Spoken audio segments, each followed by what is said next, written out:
بسم اللہ الرحمن الرحیم، شروع اللہ کے نام سے جو بڑا مہربان نہایت رحم فرمانے والا ہے۔ السلام علیکم ورحمۃ اللہ وبرکاتہ۔ میں ہوں آپ کا میزبان سمیع خان۔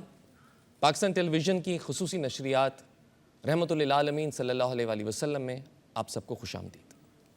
ناظرین، آج کی نشریات کا موضوع میرے لیے کافی قابل احترام ہے۔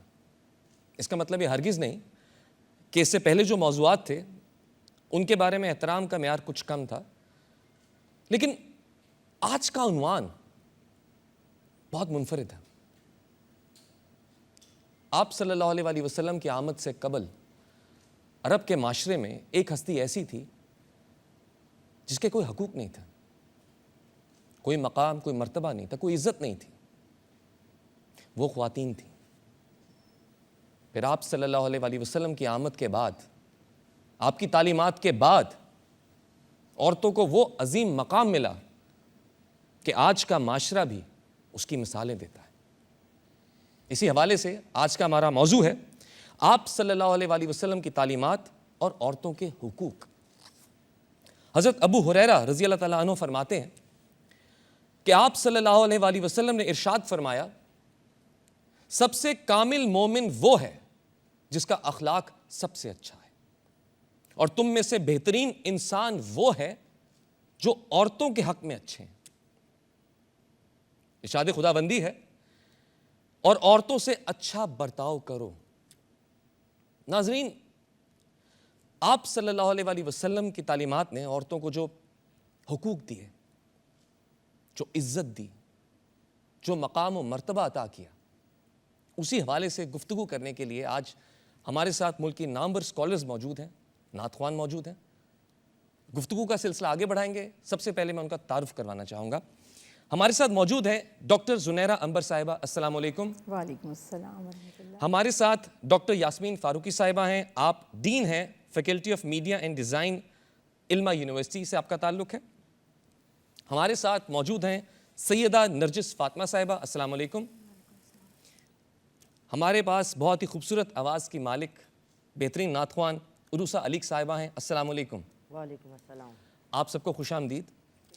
جیسا کہ آپ لوگ جانتے ہیں کہ آج ہماری اس نشریات کا جو موضوع ہے وہ بہت اہم ہے۔ ایک بہت اہم سوال میرے ذہن میں آتا ہے، وہ میں ڈاکٹر زنیرہ عنبر صاحبہ سے پوچھنا چاہوں گا۔ اللہ تعالیٰ نے سورہ نساء میں ارشاد فرمایا، مرد عورتوں پر حاکم ہیں کہ اللہ نے ان میں سے ایک کو دوسرے پر فضیلت دی ہے۔ اس آیت کی تشریح بیان فرمائی، کیونکہ ہمارے ہاں کافی لوگ اس کو صحیح طرح سمجھ نہیں پاتے۔ بسم اللہ الرحمن الرحیم۔ بہترین آیت ہے، اور میں اس بات پہ بھی وقت ضائع نہیں کرنا چاہتی اس کے، ورنہ اس کی تعریف کی جائے کہ یہ سوال آپ نے کیا، اس پہ روشنی ڈالنا بھی بہت ضروری ہے۔ یہ تو سبھی جانتے ہیں کہ عرب معاشرے میں یا دنیا کی ایک مثال دیتے ہیں کہ عورت کا مقام مرتبہ کیا تھا۔ عرب میں مختلف جو اقوام وہاں پر موجود تھیں، چاہے وہ قریش تھے، چاہے وہ مشرکین تھے، چاہے وہ یہود و نصارہ تھے، بس یوں جان لیجئے کہ اس بات پر بھی وہ ڈاؤٹ فل تھے کہ کیا عورت کو آپ انسان کنسیڈر کریں گے یا نہیں کریں گے۔ یہ لیول تک بھی ریفرنسز آپ کو ملتے ہیں، یعنی انسان ہی نہیں سمجھا جاتا تھا، نہیں سمجھا جاتا تھا اتنا، اور وہ سمجھتے تھے شاید ہماری خدمت کی کوئی ایک چیز ہے، کوئی ایک مخلوق ہے جو بہرحال انسان جیسی لگتی ہے۔ کچھ اس ٹائپ کے ان کے کانسیپٹ سے، بڑی ڈیٹیل ہے اس میں۔ اسلام نے عورت کا اصل مقام مرتبہ واضح کیا، اور نہ صرف جو ہم ایک نعرہ لگاتے ہیں نا کہ برابری کے حقوق دیے، میں ہمیشہ اس سے اختلاف کرتی ہوں۔ اسلام نے عورت کو برابری کے حقوق نہیں دیے، اسلام نے عورت کو پریویلیجز زیادہ دیے، زیادہ حقوق دیے، اس کو زیادہ رسپیکٹ دی۔ اور اس کی جو سب سے بڑی دلیل ہے وہ یہ آپ کی جو آیت مبارکہ سورہ نساء سے آپ نے کی، الرجال قوامون علی النساء بما فضل اللہ بعضهم علی بعض وبما انفقوا من اموالہم۔ اللہ سبحانہ وتعالیٰ فرما رہے ہیں رجال، یعنی جو مرد ہیں، جو سوسائٹی کے آدمی ہیں، مرد ہیں، وہ قوامون ہیں عورتوں کے لیے۔ اب ہمارے ہاں جو اس کا ترجمہ عام سمجھا جاتا ہے حاکم۔ حاکم وہ ہوتا ہے جس کی حکومت اور ملکیت میں کوئی پوزیشن میں چیز ہوتی ہے اور وہ چیز اس کی محکوم ہوتی ہے۔ ان فیکٹ اگر آپ پورے قرآن پاک میں قوامون کا مفہوم کسی بھی سینس میں گرامیٹیکلی دیکھتے ہیں تو یہاں پر اس کی انٹرپریٹیشن یہ ہے کہ دے آر کیئر ٹیکر، وہ رسپانسبل ہیں، وہ نگران ہیں، وہ ان کی یہ حفاظت کرنے کی ذمہ داری ہے، وہ محافظ ہیں۔ اللہ تعالیٰ فرما رہے ہیں کہ مرد خواتین کے محافظ ہیں۔ اب اس سے کیا ہوا، کانسیپٹ کیا ہوا کہ سارے جو وائلنس ہو رہی تھی خواتین کے حقوق میں مردوں کی طرف سے ہو رہی تھی، کوئی شخص ہے جس پر آپ کو ڈاؤٹ ہے کہ یہ فلاں چیز میں کہیں ہیرا پھیری نہ کر لے، آپ اس کو کہیں یہ تمہاری حفاظت میں دے رہا ہوں، بات ہی ختم ہو جائے گی۔ تو میرے رب نے اتنا خوبصورت نظام بنایا کہ جہاں حق تلفی ہونی تھی کہہ دیا کہ تمہاری حفاظت میں دے دیا، جاؤ۔ اب یہاں جو فرمایا بعض کو بعض پر فضیلت دی، تو اس کا مفہوم معاذ اللہ یہ نہیں ہے کہ اگین غیر مسلم ہم سے ڈیبیٹ کرتے ہیں، لو یہی بات تو تمہارے دین میں بھی ہے، تمہارے یہاں بھی تو یہ کہا جا رہا ہے کہ تمہاری ملکیت میں ہے۔ یہ نہیں، انٹرپریٹیشن کو سمجھنا پڑے گا، ملکیت میں نہیں ہے، حفاظت میں ہے۔ دونوں میں بہت فرق ہے، بہت فرق ہے۔ یہ فرمایا کہ بعض کو بعض پہ فضیلت دی، اس کا مطلب یہ ہے کہ کچھ ایبلٹیز، خاص صلاحیتیں مرد کو اور کچھ خاص صلاحیتیں خواتین کو عطا کر دی گئیں۔ یہ دائرے بالکل الگ الگ ہیں، کسی ایک کی فضیلت دوسرے کی کمتری کو ثابت نہیں کرتی۔ اس کا ثبوت قرآن پاک کی وہ آیت مبارکہ ہے جب اللہ نے تلک الرسول فضلنا بعضهم علی بعض کہ اپنے پیارے نبی کی شان میں فرمایا کہ یہ رسول ہیں جن کو اللہ نے بعض کو بعض پہ درجوں میں فضیلت دی، مطلب کسی کا کوئی درجہ اہم ہے، کسی کا کوئی مقام اور کوئی مرتبہ ہے۔ تو ایسے ہی مرد کو کچھ خاص صلاحیتیں عطا کر دیں، خواتین کو کچھ دوسری طرح کی صلاحیتیں عطا کر دیں۔ معاذ اللہ اس کا ہرگز مطلب نہیں کہ ایک کمتر اور دوسرا برتر ہے۔ تو فرمایا وہ رسپانسبل ہیں کہ ان پر اپنا مال خرچ کرتے ہیں، وہ گھر بیٹھیں گی آرام سے اور مرد ان کی ساری ضروریات پوری کریں گے، خدمت کریں گے۔ That is the point. بہت خوبصورت آپ نے بات کہی کہ حاکم اور محافظ دونوں کرداروں میں بہت فرق ہے۔ بے شک۔ اب میں سوال پوچھنا چاہوں گا ڈاکٹر یاسمین صاحبہ سے، نان و نفقہ یعنی عورت کی ضروریات پوری کرنے کے حوالے سے اسلام نے کیا تعلیمات دی ہیں؟ بسم اللہ الرحمن الرحیم۔ سب سے پہلے تو میں یہ کہوں گی کہ نان و نفقہ، نان تو فارسی کا لفظ ہے اور نفقہ اصل میں اس کا اگر ایک لفظ میں کہوں تو کفالت۔ تو اگر نان و نفقہ کا مطلب یہ، جیسے ابھی ڈاکٹر زنیرہ نے بہت اچھی بات کی کہ قوام بنایا گیا ہے مردوں کو خواتین کے اوپر، تو اس کا مطلب یہ کہ ان کی حفاظت کرنا اور ان کی ہر چیز کا دیکھنا۔ تو جب ایک شخص کے اوپر ذمہ داری ڈالی گئی کہ وہ خواتین کا معاشی ضروریات، اس کی بنیادی ضروریات، اس کی سیاسی ضروریات، اس کی گھریلو نجی ضروریات، اس کے علاوہ اس کے رہنے اٹھنے بیٹھنے، اس کے لباس کا، اس کے سفر کا، اس کی قانونی اور شرعی حیثیت کا، ہر چیز کے لیے اس کو قوام بنایا گیا، تو وہ تمام ضروریات پوری کرنا یعنی کہ خرچہ کرنا آسان الفاظ میں مرد کے اوپر یہ معاشی ذمہ داری ڈالی گئی خواتین کے لیے۔ اس لیے تو آپ دیکھیں کہ کیونکہ مرد کو ایک فزیکلی مضبوط اور قوی بنایا گیا ہے، اس کے اوپر ذمہ داریاں اسی لیے زیادہ بھی ہیں۔ جب وہ ذمہ داریاں زیادہ اٹھاتا ہے، اسی لیے وراثت میں بھی اس کا حصہ ایک ہے اور خاتون کا آدھا حصہ ہے۔ تو ایک وجہ یہ بھی ہے کہ اس کے اوپر پوری ذمہ داری، گھریلو ذمہ داریاں، باہر کی ذمہ داریاں سب اس کے اوپر ڈالی گئیں، یعنی کہ جو کچھ بھی، لیکن اس کا مطلب یہ نہیں کہ خواتین کو بالکل ہی بری ذمہ، اس کے اگینسٹ خواتین کے اوپر بھی کچھ قانونی ذمہ داریاں اور فرائض عائد ہوتے ہیں، یعنی کہ کچھ حقوق مردوں کے جو وہ خواتین کے لیے پورا کریں گے اور کچھ حقوق خواتین کے جو مرد کے لیے وہ کریں گی، یعنی کہ گھرداری کرنا، اس کی غیر موجودگی میں، یہ حدیث ہے کہ اپنے نفس کی اور اس کے مال کی حفاظت کرنا۔ بہترین مرد بھی اسی کہا گیا جو اپنی بیوی کو خوش رکھتا ہے۔ حضرت عائشہ سے روایت ہے کہ حضور صلی اللہ علیہ وسلم نے کہا میں بہترین مرد ہوں۔ تو اسی لیے بات دراصل یہ کہ جب وہ گھر میں نہیں ہوتا تو اب بعد اسلام ایک مثالی معاشرے کا تصور دیتا ہے، ایک ضابطہ حیات دیتا ہے۔ تو اگر مرد کے اوپر تمام اخراجات کی ذمہ داری ڈالی گئی، تمام گھریلو مسائل کو دیکھنے کی ذمہ داری، ان کو حل کرنا، بلکہ حتمی فیصلہ جو ہوتا ہے، آخری جو ہیڈ آف فیملی ہوتا ہے وہ مرد ہوتا ہے، اسی کے فیصلے کو امپورٹنس دی جاتی ہے۔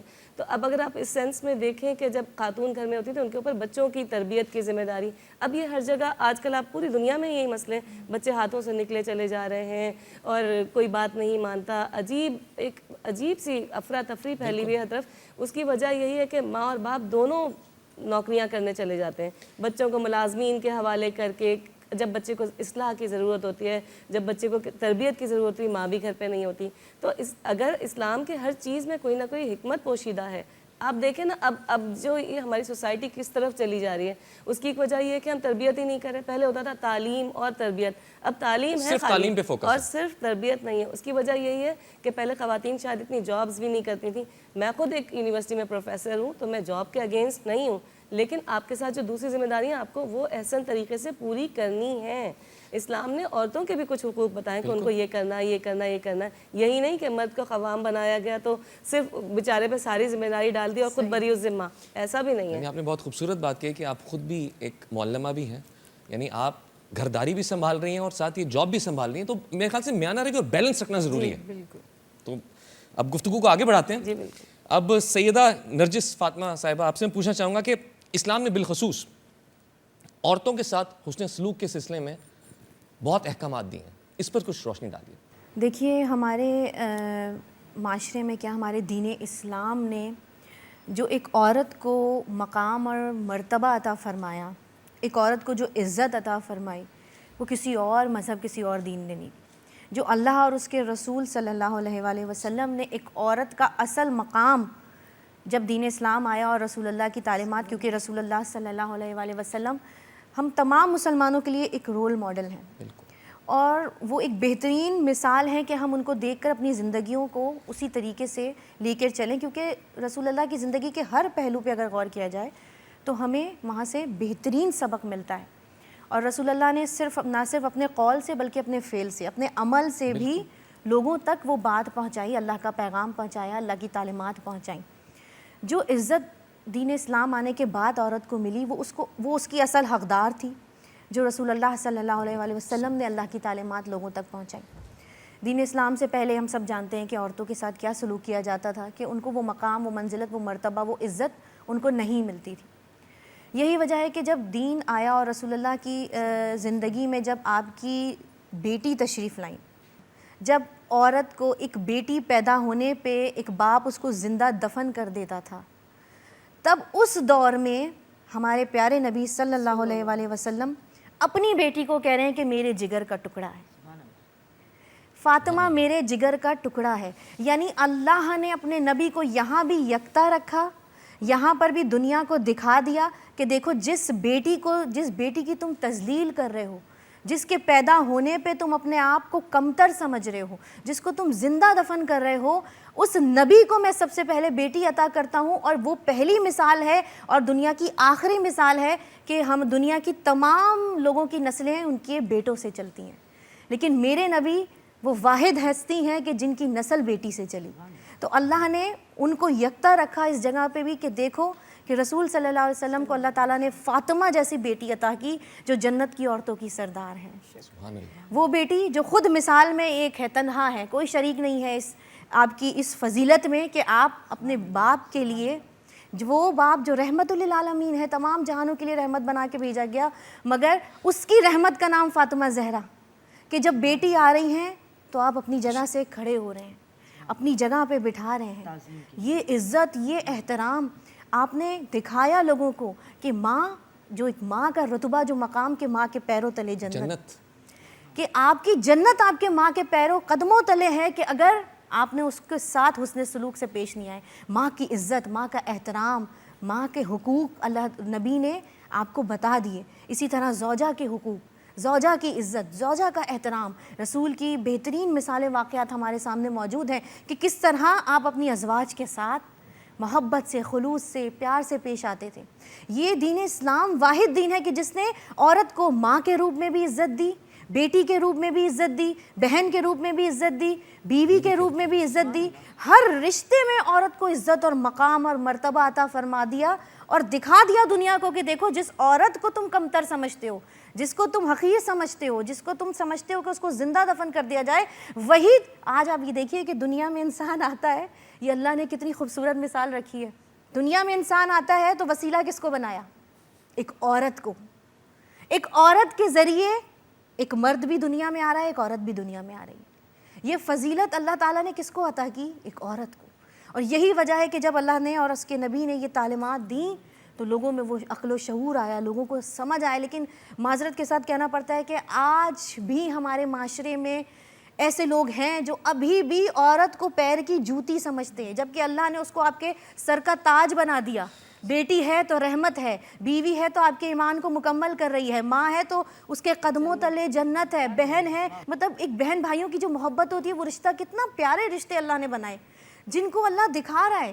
اور یہی وجہ ہے کہ حجت الوداع کے موقع پر جب آخری حج سے رسول واپس آ رہے تھے تو آپ نے خطبے میں یہ فرمایا کہ دیکھو اے لوگوں، تمہاری بیویاں تمہارے پاس اللہ کی امانت ہیں، ان کے معاملے میں اللہ سے ڈرتے رہنا، کیونکہ اللہ نے ان کو تمہارے سپرد کیا ہے، یعنی آپ کے سپرد کیا ہے۔ یعنی آج میں کہتی ہوں کہ یہ عورت گھبراتی ہے نا کہ ہمیں مطلب ایک مرد کو اوپر کر دیا، جیسے بھی میری بہنوں نے بھی ذکر کیا، تو میں کہتی ہوں کہ یہ تو ہمارے لیے خوش نصیبی کی بات ہے کہ ہمارے اوپر ہمارا باپ موجود ہے، ہمارے ساتھ ہمارا شوہر کھڑا ہے، ہمارے ساتھ ہمارا بھائی کھڑا ہے، ہمارے ساتھ ہمارا بیٹا کھڑا ہے، اللہ نے ہمیں ہر طریقے سے پروٹیکٹ کیا ہے۔ یہ اس کی محبت کا انداز ہے، اور پروٹیکٹ کس کو کیا جاتا ہے؟ جو کوئی قیمتی چیز ہوتی ہے۔ تو اللہ نے اس عورت کو اتنا قیمتی بنایا ہے کہ اس کے نگہبان، اس کے آس پاس جو رشتے دیے، اس کا خیال اس سے محبت کرنے کے لیے، اس کو پروٹیکٹ کرنے کے لیے۔ ہم ان سے بھاگ کر آزادی کا نعرہ جو لگاتے ہیں، ان سے بھاگ کر ہمیں کہیں تحفظ نہیں ہے۔ تحفظ ہے ہی باپ کے گھر میں، شوہر کے گھر میں، بھائی کے گھر میں، اور ان کے ساتھ ہوتے ہوئے ایک عورت خوش نصیب ہے، اور وہی اس کو عزت اور مقام دلا سکتے ہیں، دنیا میں بھی اور معاشرے میں بھی۔ آپ نے جن رشتوں کی بات کی، میں ابھی سوچ رہا تھا کہ اللہ کا کتنا شکر ہے کہ اللہ نے ہر رشتے سے نوازا ہے۔ پہلے میری ماں، پھر میری بہن، پھر میری بیوی، اور پھر میری بیٹی۔ ماشاء تو اللہ کا لاکھ لاکھ شکر ہے، اور دل سے صرف دعائیں نکلتی ہیں کہ اللہ سب کی بیٹیوں کے نصیب اچھے کرے۔ اور بے شک جب آپ، مجھے لگتا ہے کہ جب آپ ان رشتوں کو نبھانا شروع کرتے ہیں نا، تو پھر آپ کے دل میں خود ہی عزت پیدا ہونا شروع ہو جاتی ہے۔ اگر آپ ان رشتوں کو نبھانا شروع کر دیں، ماں کے ساتھ ایز اے بیٹا جو اسلام کہتا ہے ویسے آپ پیش آئیں، آپ دیکھیں آپ کی دنیا کیسے بہترین ہو جائے گی۔ بہن کے ساتھ حسن سلوک رکھیں، آپ کے لیے اللہ آسانیاں پیدا کر دے گا۔ بیوی کے حقوق ادا کریں، اس کا خیال رکھیں، ایسے سمجھیں جیسے آپ کی بیٹی کسی اور کے گھر ہے، تو آپ کا پرسپیکٹیو ہی چینج ہو جاتا ہے۔ ایسے ہی ہے۔ اور بیٹی بے شک اللہ کی بہت بڑی رحمت ہے، اس سے دیکھ کے اس سے تو میں کہتا ہوں آنکھوں کا نور۔ بس اللہ پاک سب کے بچیوں کے نصیب اچھے فرمائے، اور ہمیں توفیق دے کہ ہم جو اللہ تعالیٰ نے ہمیں ذمہ داری سونپی ہے اسے ہم احسن طریقے سے نبھائیں، اور ہم حاکم نہیں محافظ بن کے دکھائیں۔ ہمارے ساتھ روسا لیگ صاحبہ بھی ہیں۔ میں پوچھنا چاہوں گا کہ ہمارے یہاں آج کل کے معاشرے میں جب تعلیم کی بات ہوتی ہے تو صرف لڑکوں کی تعلیم کے اوپر فوکس کیا جاتا ہے، اسلام میں عورتوں کی تعلیم پہ کتنا زور دیا گیا ہے؟ اس بارے میں کچھ کہنا چاہیں گے آپ؟ ایک فیملی یا ایک چاہے وہ خواتین یا وہ مرد ہو، اس پہ ایجوکیشن اس لیے مسٹ ہے کہ وہ تربیت ملتی ہے، آپ کی جو آنے والی نسل ہے اس کو تربیت ملتی ہے۔ آپ نے دیکھا ہوگا کہ آج کل کے زمانے میں سب یہی کہتے ہیں کہ جی تعلیم حاصل کر لی، تربیت نہیں ہے۔ تو مردوں کے لیے نہیں، عورتوں کے لیے بھی ہے۔ اگر عورت ایجوکیٹڈ ہوگی، وہ اپنے بچے کو اچھی تربیت دے گی، ایک اچھا معاشرہ دے گی آپ کو۔ بالکل۔ تو بڑا ضروری ہے کہ ایجوکیشن مردوں کے لیے نہیں، عورتوں کے لیے بھی ہونی چاہیے۔ لیکن یقین جناب مجھے اتنی خوشی ہو رہی ہے کہ اتنی اچھی اچھی اسکالرز، اتنی قابل اسکالرز سامنے موجود دیکھ کے دل میں خواہش ہو رہی ہے کہ اللہ پاک ہماری بیٹیوں کو بھی توفیق دے کے وہ اس طرح اسکالرز بنیں اور دین کی راہ میں علم حاصل کریں، اور اس طرح اسکالرز بنیں، دنیاوی تعلیم کے ساتھ ساتھ دینی تعلیمات پہ بھی فوکس کریں۔ بہت ضروری، بہت ضروری ہے۔ میں اسی کے ساتھ آپ سے گزارش کروں گا کسی خوبصورت نعتیہ کلام کی۔ زہ مقدر حضور حق سے سلام آیا، پیام آیا، جھکاؤ نظریں، بچھاؤ پلکیں، ادب کا اعلیٰ مقام آیا، زہ مقدر حضور حق سے سلام آیا، پیام آیا۔ یہ کون سر سے کفن لپیٹے چلا ہے الفت کے راستے پر؟ یہ کون سر سے کفن لپیٹے چلا ہے الفت کے راستے پر؟ فرشتے حیرت سے تک رہے ہیں، یہ کون سی ہے تیرا مایا، فرشتے حیرت سے تک رہے ہیں، یہ کون سی ہے تیرا مایا، زہ مقدر فضا میں لبیک کی صدائیں زفرش عطارش گونجتی ہیں، ہر ایک قربان ہو رہا ہے، زباں پہ یہ کس کا نام آیا، ہر ایک قربان ہو رہا ہے، زباں پہ یہ کس کا نام آیا، زہ مقدر حضور حق سے سلام آیا، پیام آیا۔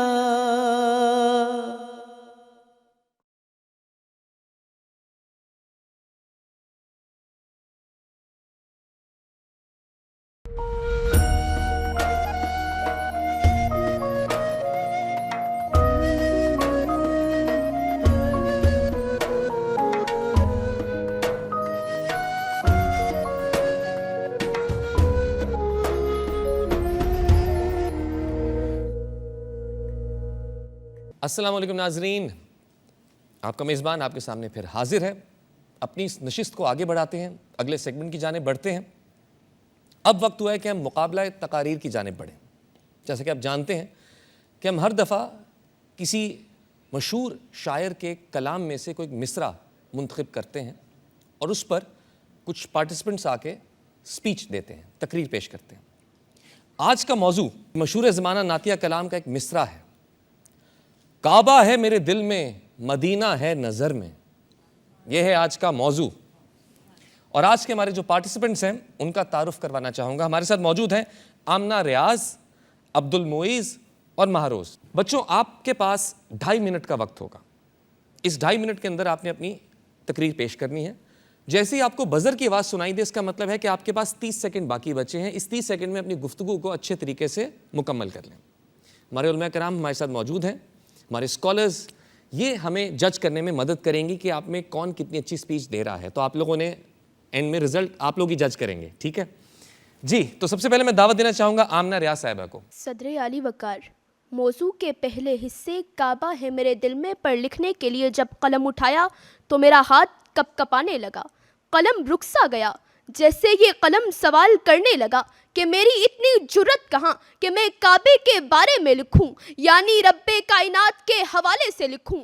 ارے لکھوں بھی تو کیا لکھوں، کہاں سے شروع کہاں پر ختم لکھوں، ثنائے رب جلیل لکھوں یا طویل تر سے طویل لکھوں، جمال لکھوں جمیل لکھوں یا اسی کو اس کی دلیل لکھوں۔ کہاں نہیں تھا کہاں نہیں ہے، مجھے بتا وہ جہاں نہیں ہے، مجھے بتا وہ جہاں نہیں ہے۔ قلم کی جانب سے اس سوال کے بعد میں خاموش ہو گئی۔ موضوع کے دوسرے حصے مدینہ ہے نظر میں پر لکھنے کے لیے سوچا تو میرے ذہن میں سوچ آئی کہ جب قلم کی سیاہی خدا پر لکھنے سے پہلے ہی ختم ہو گئی تو پھر محبوب کائنات نے جس شہر کو بسایا ہے اس مدینے پر یہ قلم کیا لکھ پائے گا؟ امام انبیاء کے شہر پر لکھنے کے لیے یہ قلم کون سا انصاف کر پائے گا؟ تیرا حسن بیاں کرنے کو جب بھی قافیہ جوڑا ہے مجھے احساس ہوتا ہے کہ میرا علم تھوڑا ہے۔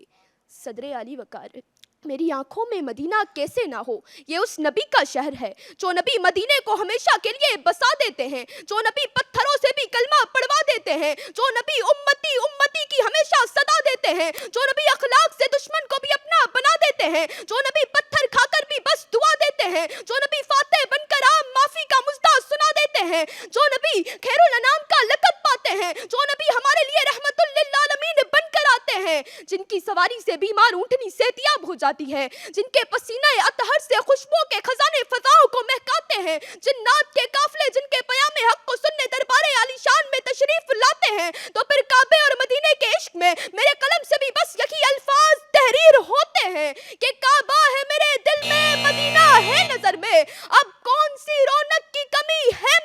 میں اس در پر دعاؤں کی ضرورت نہیں ہوتی. تھوڑا سا سلیقہ ہو اگر دیدہ در میں, تھوڑا سا سلیقہ ہو اگر دیدہ در میں. شکریہ. اب میں دعوت دینا چاہوں گا عبد المعیز صاحب کو. مقام و مرتبہ نسبت سے عطا ہوتا ہے صدر علی وقار, اور اگر یہی نسبت مکہ و مدینہ کو میرے آقا ساقی کوثر شافی محشر صلی اللہ علیہ وسلم سے ہو تو ان کی عظمت ہر مومن کے دل میں نقش ہو جاتی ہے, اور اگر یہی نسبت کسی بشر کو میرے آقا سے ہو تو اس کی آنکھوں کو کہاں میرے آقا کی تہذیب کے علاوہ کوئی تہذیب خیرہ کر سکتی ہے. کہ صدر علی وقار میرے آقا تو وہ ہیں بیٹی مسجد عزت پر براجمان ہو, غلام سلوک حیوانیت سے آزاد ہو کر درجہ آدمیت پر فائز ہو, سودی نظام میں جکڑے ہوا کو زکوٰۃ کے حسین نظام میں پناہ ملے, مظلوم یرموک و قادسیہ کے فاتح بنے. کہ جیا صدر علی وقار کعبہ ہے میرے دل میں تو مدینہ ہے نظر میں. کہ انما المؤمنون اخوہ کی عملی تصویر بن کر ہم حجاج کرام عربی و عجمی کو ختم کر کے, کالے گورے امیر و غریب کے امتیاز کو ختم کر کے ایک ہی صف میں کھڑے ہو کر محمود و ایاز بن جاتے ہیں. کہ جی ہاں صدر علی وقار معیشت کا بحران ہوا لیکن حضور نے الاقتصاد فی النفقۃ نصف المعیشہ کہہ کر اس کا حل بتایا. کالے گورے دست و گریباں بنے. کہ جی ہاں صدر علی وقار کعبہ ہے میرے دل میں تو مدینہ ہے نظر میں. کہ آج بھی ایک ایک مسلمان ان کے در پر جھکنے کے لیے ہر منتظر ہے. کہ جی ہاں صدر علی وقار جب روز قیامت نفسا نفسی کا عالم ہوگا تو یہی حضور امتی امتی کی صلاح دیں گے کہ کعبہ ہے میرے دل میں تو مدینہ ہے نظر میں. کہ آج بھی دشت و جبل میں انہی کا نام پکارا جاتا ہے. کہ تیرے محیط میں کہیں گوہر زندگی نہیں, ڈھونڈ چکا میں موج موج, دیکھ چکا صدف صدف, خیرہ نہ کر سکا مجھے جلوہ دانش فرنگ. سرما ہے میری آنکھ کا خاک مدینہ و نجف, سرما ہے میری آنکھ کا خاک مدینہ و نجف. ماشاءاللہ ماشاءاللہ. اب میں دعوت دینا چاہوں گا مہروز صاحبہ کو. کعبہ میرے دل میں ہے, مدینہ ہے نظر میں, اب کون سی رونق کی کمی ہے میرے گھر میں. جناب صدر, مکہ اور مدینہ صرف دو شہر ہی نہیں بلکہ امت مسلمہ کی آنکھوں کی ٹھنڈک اور دل کا چین ہے. یہ مسلمانوں کے باغ کے وہ سب سے خوبصورت پھول ہیں جن کی آبیاری کرنا ہر مومن اپنے لیے اعزاز سمجھتا ہے, اور یہ ان کی خوشبو کا ہی جادو ہے کہ مسلمان دنیا کے کسی بھی کونے میں ہو وہ ہر وقت یہاں آنے کے لیے دعا کرتے رہتے ہیں, اور ان کی زبان پر یہی الفاظ ہوتے ہیں. اللہ کرے ہم کو میسر یہ سفر ہو, مکہ میں ہو اگر شام, مدینہ میں سحر ہو. جناب صدر, میرے نبی نے اس دنیا میں تشریف لانے کے لیے مکہ کا انتخاب کیا تو اس جہاں سے پردہ کرنے کے لیے مدینہ کو منتخب کیا. خانہ کعبہ میں مسجد الحرام ہے, حجرہ اسود ہے, تو مدینہ میں مسجد نبوی ہے, ریاض جنہ ہے. مکہ جائے نزول وحی ہے, دین کا سر چشمہ ہمارا قبلہ, اہل ایمان کی دھڑکن ہے. تو مدینہ میرے نبی کا محبوب شہر, آپ کا گھر مسکن, جائے ہجرت, گوار سنت, ایمان کا قلعہ اور مسلمانوں کی جائے پناہ ہے. جناب صدر, مسلمان فلسطین کا ہو یا کشمیر کا, امیر ہو یا غریب, بادشاہ ہو یا فقیر, گورا ہو یا کالا, عربی ہو یا اجمی, اس کی زندگی کی سب سے بڑی خواہش مکہ اور مدینہ کی زیارت ہی ہوتی ہے, اور چاہتا ہے میں گردے کعبہ لگاتا رہوں سدا چکر, مطاف دل میرا شہر حبیب ہو جائے. جناب صدر, مکہ اور مدینہ صرف دو شہر ہی نہیں بلکہ اس دنیا میں امن اور سلامتی کی ضامن بھی ہے, اور یہ اعزاز صرف انہی دو شہروں کو حاصل ہے کہ میرے رب نے وحی کے لیے بھی مکہ اور مدینہ کو پسند کیا, اور اس کائنات میں صرف یہی 2 شہر ہیں جہاں ہر مسلمان جانے کی تمنا رکھتا ہے. جو نہیں گئے وہ ترستے ہیں, جو واپس آ گئے وہ تڑپتے ہیں. بہت بہت شکریہ. جزاک اللہ. جی آپ لوگوں نے کچھ فیصلہ کیا کہ کس نے کتنی اچھی تقریر کی, کون پہلے دوسرے تیسرے نمبر پہ آئے گا؟ یہ مشکل تھا چوز کرنا. میں ذرا سا میرا اینگل تھوڑا سا ڈفرینٹ ہوتا ہے. آئی تھنک جب میں تقاریر سنتی ہوں, تقریر میں انفارمیشن بھی ہونی چاہیے. بالکل. وہ دل کو تو ہمارے چھوتی ہے, ہماری ایموشنل اٹیچمنٹ ہی ہے. مکہ اور مدینہ وہ پیاری جگہیں ہیں. بہترین تقاریر تینوں کی تھیں, مگر عبد المعز کا کانٹینٹ اسٹرانگ تھا, زیادہ تھا. ریفرنسز جو تقریر میں ہونے چاہیے, اسپیشلی جب وہ کوٹ کیا. الفاظ کا سلیکشن جی. جو ماہنور ہیں انہوں نے انفارمیشن زیادہ دی, اور آمنہ کی تقریر بھی آنیسٹلی بہت بہتر تھی. اس میں انفارمیشن کم تھی کمپیریٹیولی, لیکن تقریر پہ گرپ بہت زبردست تھی. بالکل. ماشاءاللہ سے جو ان کی ایج ہے تینوں کی, ماشاءاللہ ایک تو تینوں نے بہت بہترین ماشاءاللہ پڑھا, اور جو موضوع تھا اس حوالے سے تو جو بولا جائے وہ ماشاءاللہ بہترین بولنے والا, بہترین سننے والے بہترین, کیونکہ ذکر ایسی ہستی کا ہے جو سب کی محبوب ہے, اور ہم ایموشنل بھی ہو جاتے ہیں. بالکل ایسے ہی ہے ماشاءاللہ. تینوں کی چھوٹی ایج بھی اتنی ہے, بڑے ہو کے تو انشاءاللہ چھوٹے ہیں ابھی ماشاءاللہ سے, ابھی تو امپروومنٹ آتی رہے گی ڈے بائی ڈے. بٹ یہ کہ تینوں نے ماشاءاللہ بہت اچھا کیا, اور اس میں سے سب سے زیادہ وہی بچے کی طرف تھوڑا سا ووٹ زیادہ ہے. آپ کیا کہیں گی؟ میرے حساب سے جو اسکالرس کہہ رہی ہیں بالکل صحیح کہہ رہی ہیں, کہ یہ تینوں کی ایج کے حساب سے بہت زیادہ انفارمیٹیو ان کی تقریر تھی, لیکن تھوڑا سا تلفظ بڑا امپورٹنٹ ہوتا ہے. اس میں بہت پچھلی نشریات سے بھی یہی ہو رہا ہے کہ تلفظ پہ خاص کریکشنز کروائی جا رہی ہیں. جیسے گھر ہے تو کوئی گھر کہہ رہا ہے, کچھ اس طرح کے ورڈز ہیں جس کا بڑا امپورٹنٹ. حالانکہ ہمارا تقریر جو ان بچوں کو دیا گیا تھا میٹر, وہ ایک بڑا اوتھینٹک اور بڑا مضبوط, اور ان کی ایج کے حساب سے ان کی انفارمیشن بہت اعلیٰ. میرے حساب سے تینوں بچوں نے بہترین ادائیگی دی. جی اسی لیے تینوں پارٹیسپنٹس میں سے کوئی بھی یہاں سے خالی ہاتھ نہیں جائے گا. ان سب کے لیے گفٹ ہیمپرز ہیں پاکستان ٹیلی ویژن کی جانب سے, Mazedar Haleem, easy colour, QMS digital, نزوہ انٹرنیشنل اور ABG جینز کی طرف سے, جو ان کے ساتھ جائیں گے. ابھی ہم بڑھتے ہیں وقفے کی طرف, حاضر ہوتے ہیں ایک چھوٹے سے بریک کے بعد.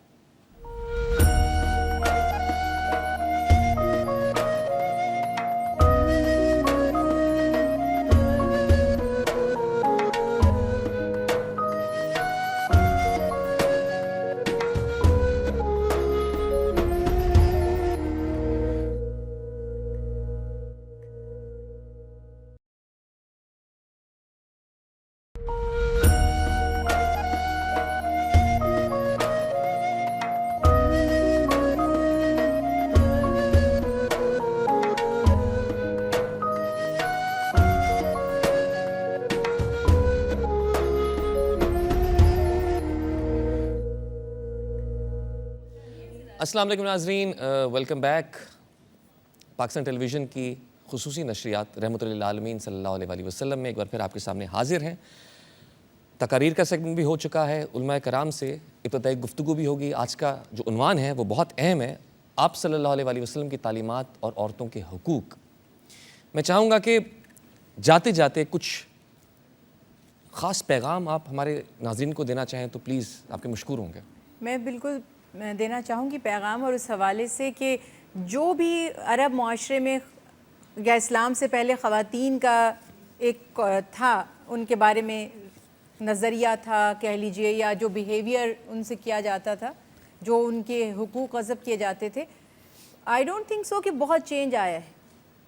کہیں نہ کہیں وہ سب چیزیں ابھی بھی موجود ہیں, کہ رسپیکٹ عورت کی, عزت, اس کی اہمیت. میں اس کی اہمیت کے بارے میں بس اتنا کہنا چاہتی ہوں کہ رسول اللہ صلی اللہ علیہ وسلم نے فرمایا کہ جو بچے کی پہلی درسگاہ ہے اور جو بہترین انسٹیٹیوشن ہے وہ ماں کی گود ہے.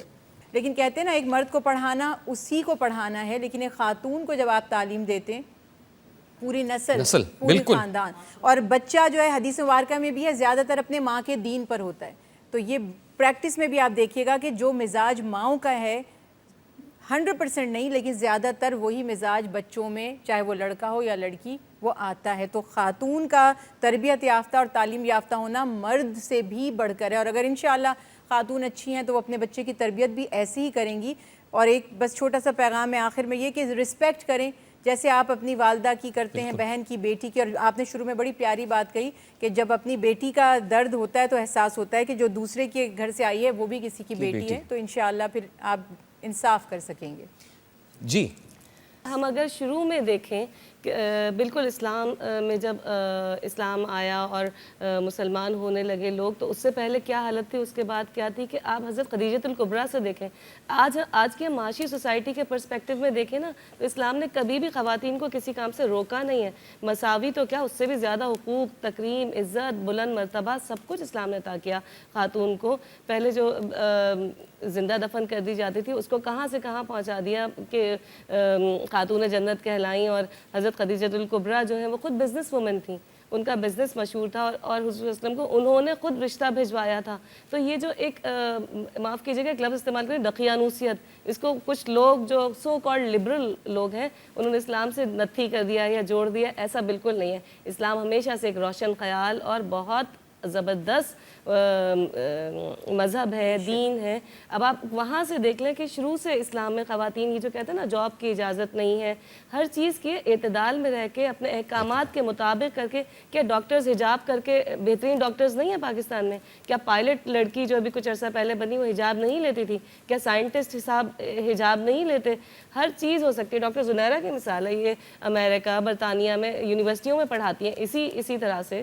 تو میں ایک ہی چیز کی بات کہوں گی کہ تعلیم ہی حاصل کرنے پہ خواتین پہ زور دینا چاہیے, اور علم کی ترویج و اشاعت کرنی چاہیے, جبھی معاشرے میں سدھر سکتا ہے اور بدلاؤ آ سکتا ہے. یہ کہیں پہ بھی نہیں ہے کہ خواتین کو گھر میں بند کر کے رکھو, ان کو تالے میں رکھو, ایسا کچھ بھی نہیں ہے. آپ اعتدال رکھیں ہر چیز میں, سب کچھ الاؤڈ ہے. نے بہت خوبصورت بات کی کہ اعتدال پسندی. مجھے لگتا ہے اسلام کے اندر ہر چیز کے بارے میں ہدایت موجود ہے, اور اسلام بہت ایک بیانہ روی والا مذہب ہے, آپ کو ہر چیز کے اندر بیلنس کریٹ کرنا سکھاتا ہے.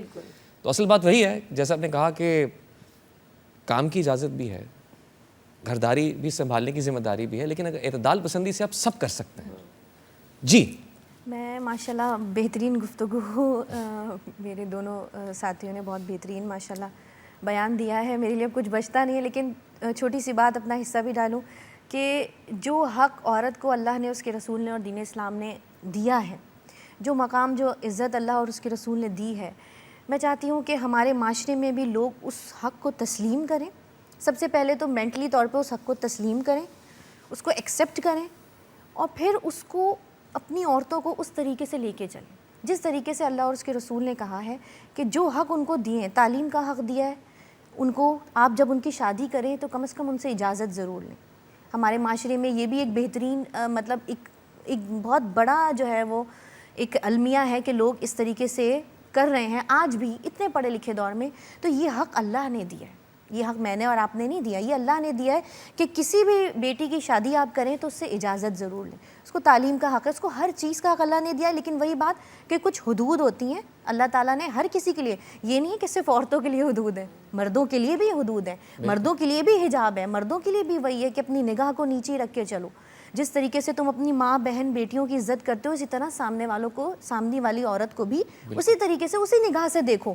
اسی طرح ایک بہترین معاشرہ بنتا ہے. تو جو اللہ اور رسول نے عورت کو حق دیا اس کو آپ تسلیم کر لیں, آپ اس سے جنگ نہیں لڑیں. کیونکہ ہمارے یہاں بدقسمتی سے معاشرے میں, کیا ہمارے گھروں میں میں بات کروں, ایک عام گھر میں بھی اسی طرح سے ہو رہا ہوتا ہے عورت کے ساتھ سلوک, کہ اس کو اگر آپ شادی کر کے لاتے ہیں تو سمجھتے ہیں کہ بس یہ گھر کی ذمہ داریاں, کچن کام, بچے, یہ سب اس حد تک ہے.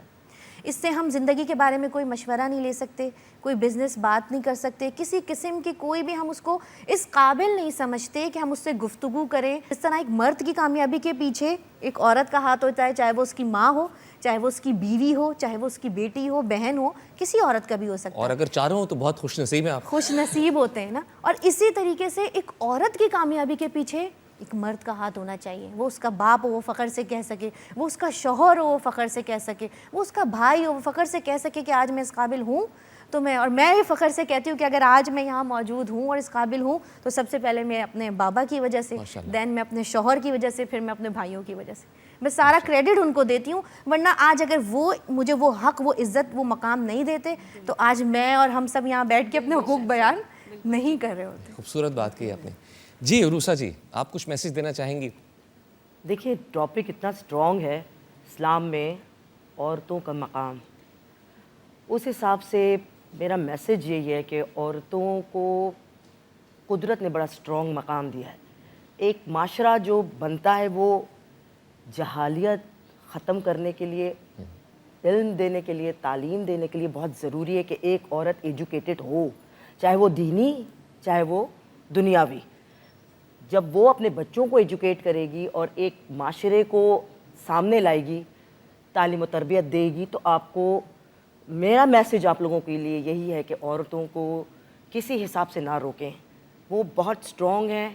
اگر وہ آگے بڑھیں گی اور اپنے بچوں کو تعلیم دیں گی، آج آپ کو اسٹرانگ معاشرہ، اسٹرانگ اسلام ملے گا. ماشاءاللہ. ناظرین، اسلام نے عورت کو پستی سے نکال کر عظمت کی بلندیاں عطا کی. سماجی، معاشرتی، معاشی اور قومی ذمہ داریوں میں ان کا حصہ مقرر کیا.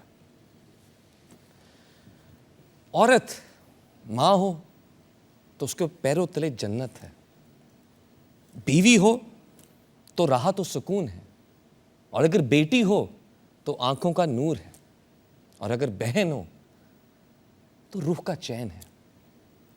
آج کا جدید معاشرہ جب بات کرتا ہے عورتوں کی حقوق کی، تو میں کہنا چاہتا ہوں کہ جن حقوق کی آپ بات کر رہے ہیں نا، وہ ہمارے مذہب نے، ہمارے پیارے پیغمبر صلی اللہ علیہ وآلہ وسلم نے 1400 سال قبل عورتوں کو تمام حقوق مہیا کر دیے. ابھی ہماری ذمہ داری بنتی ہے مسلمان ہونے کی حیثیت سے کہ ہمارے دین نے عورتوں کے جو حقوق ان کے لیے فکس کیے ہیں، ہم انہیں سمجھیں اور ان پر عمل کریں. اسی کے ساتھ آپ سے اجازت چاہیں گے، انشاءاللہ کل پھر حاضر ہوں گے. جاتے جاتے روسا جی سے کسی خوبصورت نعتیہ کلام کی گزارش. بشیر کہیے، نذیر کہیے، انہیں سراج منیر کہیے،